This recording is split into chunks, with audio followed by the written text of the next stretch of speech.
আসসালামু আলাইকুম। শুরু করছি আমি পদ্মজ উপন্যাসের ৭১তম পর্ব দিয়ে।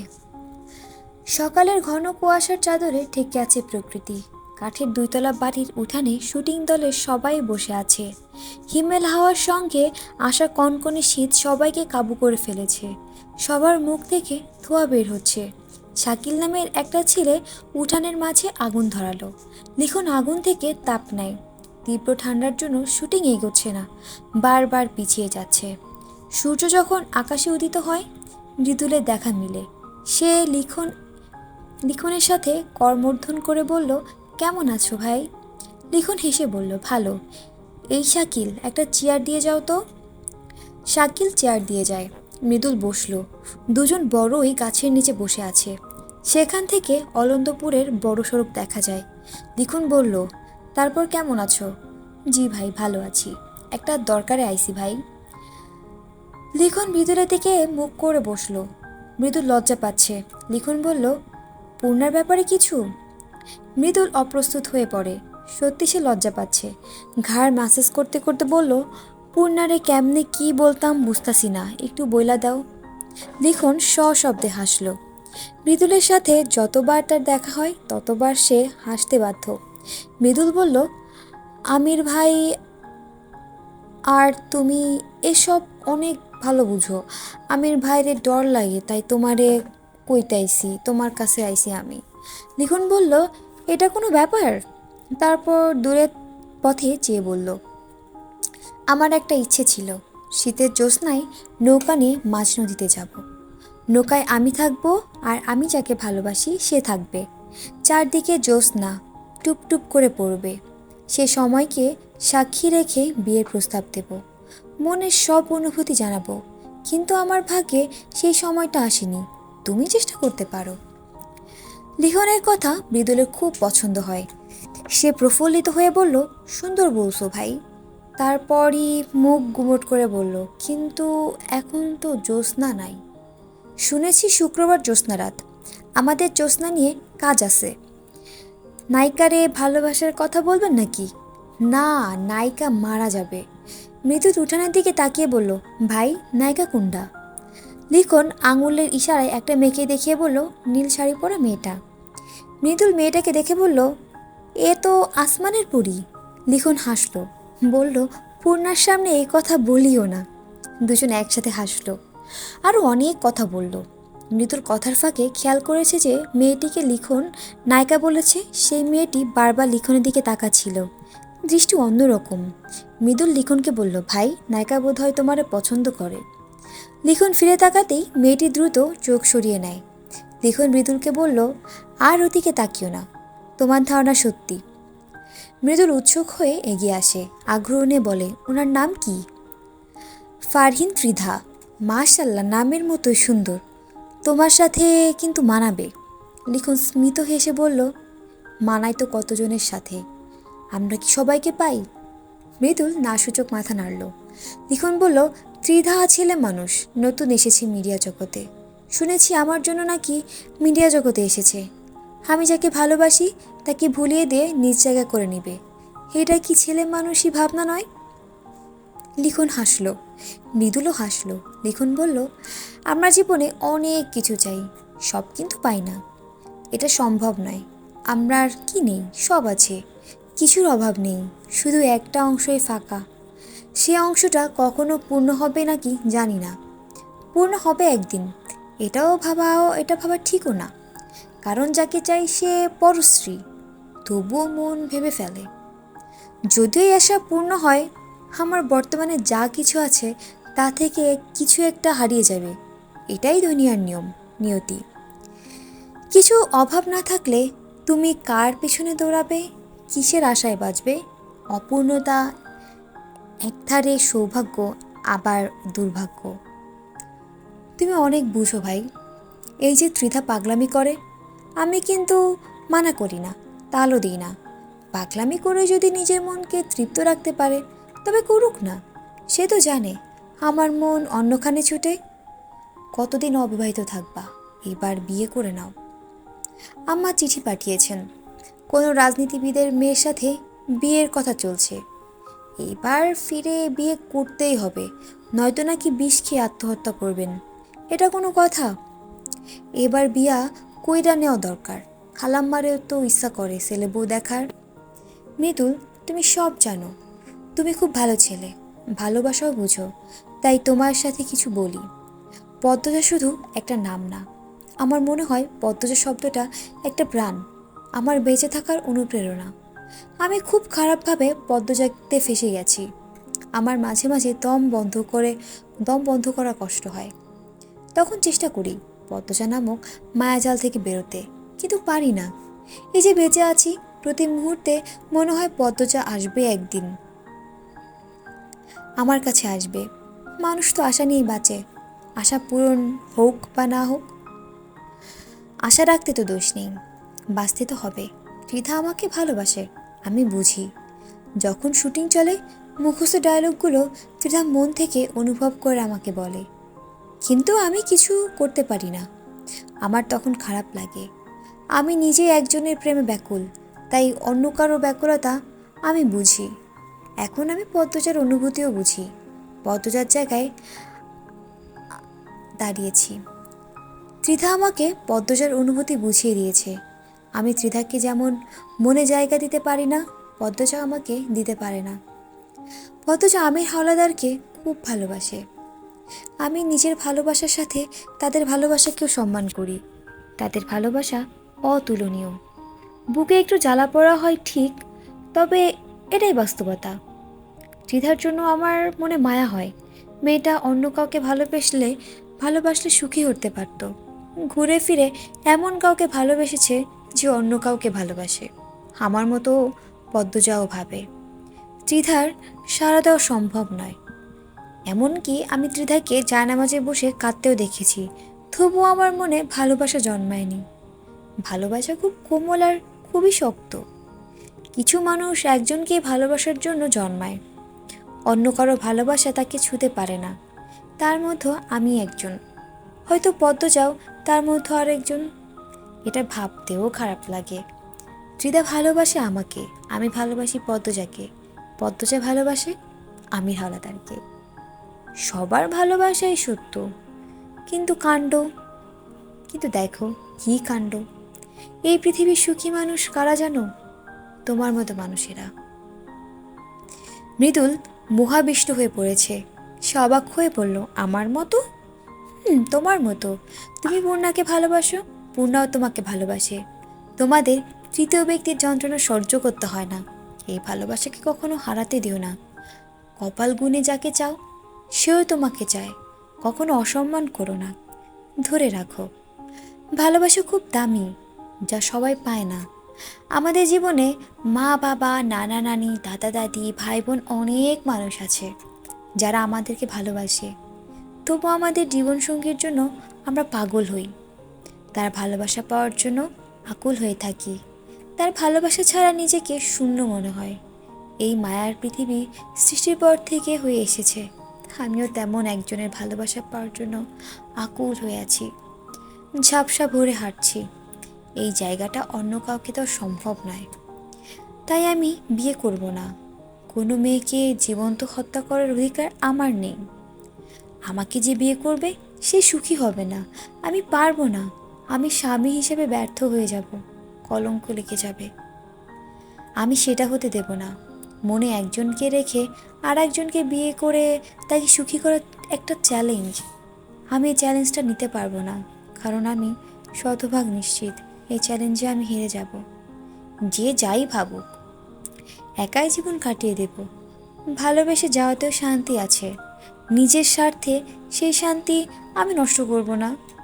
বিয়ের কথা আর কখনো বলো না। আম্মাকে আমি সামলে নেব। তুমি পূর্ণাকে দ্রুত বিয়ে করে নাও। যাই হয়ে যাক, কেউ কারো হাত ছাড়বে না। একজন পিছিয়ে গেলেই কিন্তু সব শেষ। মৃদুর লিখনের এক হাত ধরে বলল, ভাই তোমারে কি বলবো আমি বুঝতাছি না, কিন্তু পূর্ণারে আমি মরে গেলেও ছাড়বো না। আমি আমার সৌভাগ্য ধরে রাখবো। মৃদুল লিখনের কাঁধে হাত রেখে বলল, ভালো প্রেমিক হয়ে উঠো, ভালো স্বামী হয়ে উঠো। তুমি বসো, শুটিং শুরু হবে, পরে আবার কথা হবে। যাও ভাই। শুটিং শুরু হয়। মৃদুল উঠে আসে। ত্রিধা নামক সুন্দরী মেয়েটির পরনে শাড়ি, কোমর সমান লম্বা চুল, রূপে কোনো কমতি নেই। তবুও ত্রিধা লিখনের আকর্ষণ পাচ্ছে না। ভালোবাসা এত অদ্ভুত কেন হয়? মৃদুল ত্রিধাকে খেয়াল করে। ত্রিধার লিখনের দিকে তাকানোর দৃষ্টি অভিনয় নয়, একদম পূর্ণার মতো। পূর্ণা যেভাবে তার দিকে তাকায় ঠিক সেরকম। লিখন ত্রিধার হাত ধরেই ত্রিধার চোখে মুখে একটা আনন্দ ছড়িয়ে পড়ে। একমাত্র শুটিংই পারে তাকে লিখনের কাছাকাছি নিয়ে আসতে। মৃদুলের শরীরটা কেমন হয়ে ওঠে। ভালোবাসার জগতে কত রূপের ভালোবাসা রয়েছে। পূর্ণার কথা খুব মনে পড়ছে। মৃদুল লিখনকে না বলেই বেরিয়ে পড়ে। বড়ই গাছের নিচে দুটো খালি চর পড়ে থাকে। চারদিকে মিষ্টি রোদ ছড়িয়ে পড়েছে। সকাল সকাল পূর্ণা, প্রেমা, বাসন্তী, প্রান্ত সবাই মিলে হাওলাদার বাড়িতে চলে আসে। সবাই খুবই চিন্তিত। তারা নিজেদের চোখে পদ্মচাকে দেখতে চায়। পদ্মচার গলায় মাফলার পড়েছে, যেন গলার দাগ দেখা না যায়। তার ঘরের সামনে একজন লোক সবসময় ঘুরঘুর করছে। আমির পাহারাদার রেখেছে। এছাড়া নজর রাখার জন্য লতিফা তো আছেই। পূর্ণা, প্রেমা ঘরে ঢুকেই চিৎকার করে আপা বলে পদ্মচাকে জড়িয়ে ধরে। পদ্মজা যেন প্রাণ ফিরে পায়। খুশিতে তার চোখের জল চলে আসে। সে দুই বোনের মাথায় চুমু দিয়ে বলল, আমার বোনেরা। পদ্মজার গালের ক্ষতস্থান সবার আগে প্রেমা খেয়াল করে। সে প্রশ্ন করল, আপা তোমার গালে কি হয়েছে? পদ্মজা হাসার চেষ্টা করে বলল, ব্যথা পেয়েছি। পূর্ণা পদ্মজার ক্ষতস্থান ছুঁয়ে বলল, আপা এতটা কেমন করে হলো? কবে হলো? আমির ঘরে প্রবেশ করে। পূর্ণার জবাব দেয়, ঢাকা যাওয়ার পথে দুর্ঘটনা ঘটে। পদ্মজা আমিরের দিকে তাকালো। রাতের পর তার আর সাক্ষাৎ পাওয়া যায়নি। ফজরে অন্দরমহলে রিদওয়ান নিয়ে এসেছে। আমির পদ্মজার দিকে তাকালো না। সে টেবিলের উপর থেকে একটা কলম তুলে নিল। তারপর আসছি বলে চলে যায়। পদ্মজার মুখ বসিয়ে গেছে। বানানো কথা। পূর্ণা উত্তেজিত হয়ে প্রশ্ন করে, আপা দুর্ঘটনা মানে? কেমনি কি হলো? পদ্মজার মিথ্যে বলতে অস্বস্তি হচ্ছে। সে বলল, যা হয়েছে হয়ে গেছে, এখন তো কি আছে? এসব নিয়ে কোনো আলোচনা নেই। পূর্ণার খুব কষ্ট হচ্ছে। পদ্মজার ফর্সা গালে কতটা ভেসে আছে, ভয়ানক দেখাচ্ছে। পূর্ণা পদ্মজাকে জড়িয়ে ধরে। পদ্মজা টের পায় পূর্ণা কাঁদছে। পূর্ণা এত কেন ভালোবাসে? পদ্মজা পূর্ণার মাথায় হাত বুলিয়ে দিয়ে বলল, কেঁদো না, এইটুকুর জন্য কেউ কাঁদে? পূর্ণার কান্নামাখা স্বরে বলল, মনে হচ্ছে আমি ব্যথা পেয়েছি। পদ্মজা পূর্ণাকে সামনে দাঁড় করায়। পূর্ণার গালে দুই হাত রেখে বলে, আমার কাঁদুনি রে। পূর্ণা হাসে, তার সাথে পদ্মজাও হাসে। হাসে প্রেমাপ্রান্ত বাসন্তী। পদ্মজার পাতাল ঘরে থাকা মেয়েগুলোর কথা মনে পড়ে যায়। সে মেয়েগুলোকেও মা, ভাই, বোন, বাবা এরাও তো দেখার জন্য অপেক্ষা করে আছে, আশায় আছে একদিন তাদের মেয়ে বোন ঘরে ফিরবে। পদ্মজার বুক ফুঁড়ে দীর্ঘশ্বাস বেরিয়ে আসে। কিছুতেই মেয়েগুলোকে কুরবানি হতে দেওয়া যাবে না। সে তার সব কিছু ত্যাগ করে হলেও বাঁচাবে তাদেরকে। পূর্ণারা দুপুরে চলে যায়। আমির ঘরে আসে। দরজা থেকে পদ্মজাকে বলে, কারো কাছে কিছু বলার চেষ্টা করবে না, বোনদেরও না। নিজেকে নিয়ন্ত্রণে রাখবে। কাউকে কিছু বললে তোমার বোনদের ক্ষতি হবে। বাইরে শান্টু আছে, বাড়ির গেটেও দুজন আছে। বাইরে থেকে কেউ যেন না আসে, শুধু তোমার পরিবার ছাড়া। বেরোবার চেষ্টা করো না। আমির কথা শেষ করে ঘুরে দাঁড়ায়। পদ্মজা প্রশ্ন করে, আম্মার কাছে আমাকে যেতে দেওয়া হচ্ছে না কেন? আম্মা অসুস্থ, ওনাকে আমি দেখতে চাই। বলে দিচ্ছি যেতে দিবে। পূর্ণাকে বিয়ে দিতে চাই খুব দ্রুত, প্রেমাকেও। আমি ঘুরে দাঁড়ালো, বলল, প্রেমাকেও কেন? আমার ভবিষ্যৎ আমি জানি না, হয় জেল নয় মৃত্যু, কিছু একটা হবেই। তাৎক্ষণিক আমির কিছু বলার মতো খুঁজে পেল না। সে সময় নিয়ে বলল, মৃদুল আর পূর্ণাকে গতকাল সন্ধ্যায় মেলায় দেখেছি। মৃদুলের সাথে কথা বলতে পারো। পদ্মজা অবাক হয়ে জানতে চাইল, সত্যি কি করছিল? মেলায় কি করতে যায়? পদ্মজা বুঝতে পারে। সে বলল, ছোট ভাই আপনার মতো না, তার কোনো নিশ্চয়তা আছে? মৃদুল আমাদের বংশের না, তাই আমার সাথে নেই। বাইরে কিছু করে না কি জানি না। পদ্মজার জবাব না শুনেই আমির চলে যায়। পদ্মজা ভাবতে বসে, মৃদুল অনেক সুন্দর একটা ছেলে। সে কি পূর্ণাকে সত্যিই ভালোবাসে, নাকি এমনি ঘুরতে গিয়েছিল? একটা ছেলে মেয়ে এমনি তো মেলায় ঘুরতে যাবে না। তাদের সমাজ তো এমন নয়। পদ্মজা দৌড়ে বেরিয়ে আসে, আমিরকে ডাকলো, শুনুন। আমির দাঁড়ালো। পদ্মজা বলল, আমি ছোট ভাইয়ের সাথে কথা বলতে চাই। সন্ধ্যায় কথা হবে আমার সামনে। ফরিনার অবস্থা করুণ। পদ্মজা সব জেনে গেছে জানার পর অসুস্থতা কয়েক গুণ বেড়ে গেছে। মৃত্যুর প্রহর গুনছে। পদ্মজা ঘরে ঢুকে ঢুকে দেখে ফরিনা চোখ বুজে শুয়ে আছেন। পদ্মজা ফরিনার শিওরে গিয়ে দাঁড়ালো, ডাকলো, আম্মা। ফরিনার বুক ছ্যাদ করে উঠল। তিনি চট করে চোখ খুললেন। চোখ ভরে উঠল জলে। তিনি উঠতে চান, পদ্মজা ধরে। ফরিনা কেঁদে উঠলেন। কেঁদে উঠল পদ্মজাও। দুজন দুজনকে জড়িয়ে ধরে অনেকক্ষণ কাঁদে। ফরিনা চোখে জল মুছে বললেন, আজরাইল আমার ঘরে ঢুকতাছে। তোমারে না দেখে আমি কেমনে মরি কত? এসব বলবেন না আম্মা। আমার মা নেই, আপনি আমার মা। ফরিনা বুক ভরে নিঃশ্বাস নিয়ে বললেন, এখন আমি শান্তিতে মরতে পারুম। তোমার আমার অনেক কথা কনের আছে। পদ্মজা ফরিনার এক হাত মুঠোয় নিয়ে ভেজা কণ্ঠে বলল, আপনার ছেলে সম্পর্কে সব জানি আম্মা। আমার বিশ্বাস করতে খুব কষ্ট হয়েছে। ফরিনা ঘৃণায় কপাল কুঁচকে বললেন, বাবু আমার গর্ভের কলঙ্কিত করেছে। আপনি উত্তেজিত হবেন না আম্মা। আমি তোমারে কইতে গিয়েও কইতে পারি নাই, আমারে মাফ কইরা দাও। তোমার জীবনটা আমার কুলাঙ্গার সন্তানের লাইগা নষ্ট হয়ে গেছে। ওমা, ওরা তোমারে মারছে? না মা, আমাকে কেউ মারেনি। আপনি শান্ত হন, আমি চলে এসেছি। আপনি সুস্থ হয়ে যাবেন, আপনার আর কষ্ট হবে না। ফরিনা চোখ বড় বড় করে তীব্র ঘৃণা আর রাগ নিয়ে বললেন, আমি যদি মইরা যাই, তুমি বাবুর বাপের মাথাটা কাইটটা আমার কবরে রাইখা আসবা। আমার আদেশ এটা, তাইলেই আমার আত্মা শান্তি পাইব। ফরিনা ছটফট করছেন, নিঃশ্বাস নিচ্ছেন অনেক কষ্টে। রাগে শরীর কাঁপছে, বিছানায় দুর্গন্ধ। চোখ মুখ শুকিয়ে একটু হয়ে গেছে। পদ্মজা দুই হাতে ফরিনাকে জড়িয়ে ধরল শান্ত করার জন্য। বলল, আম্মা শান্ত হন।